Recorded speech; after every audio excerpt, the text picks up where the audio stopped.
বাংলাদেশের ঠিক মাথার উপরে ভারতের মানচিত্রে লুকিয়ে আছে এমন এক জায়গা যা ভেঙে গেলে উত্তর পূর্ব ভারতের সাথে মূল ভারতের যোগাযোগই থেমে যাবে।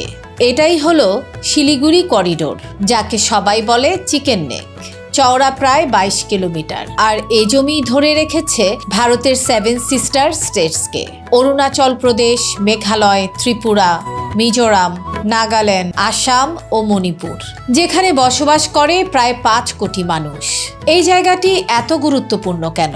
চিকেন নেকের বাম পাশে আছে নেপাল, আর ডান পাশে ভুটান, আর তার ঠিক নিচেই আছে আমাদের বাংলাদেশ।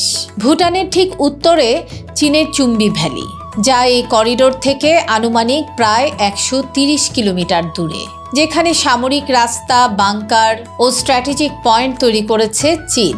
এটা পশ্চিমবঙ্গের 3টি জেলা জুড়ে বিস্তৃত: দার্জিলিং, উত্তর দিনাজপুর আর জলপাইগুড়ি। এই করিডোরের ঠিক দক্ষিণেই বাংলাদেশ।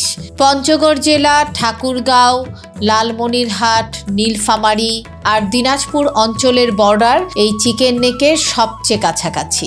এই করিডোরের মধ্য দিয়ে তিস্তা, তোরসা আর মহানন্দা নদী বয়ে গেছে। এই সরু চিকেন নেক দিয়েই ভারতের উত্তর পূর্বে পানি, রেল, রাস্তা সবকিছুই যায়। এটি ভারতের জন্য সবথেকে গুরুত্বপূর্ণ জায়গা।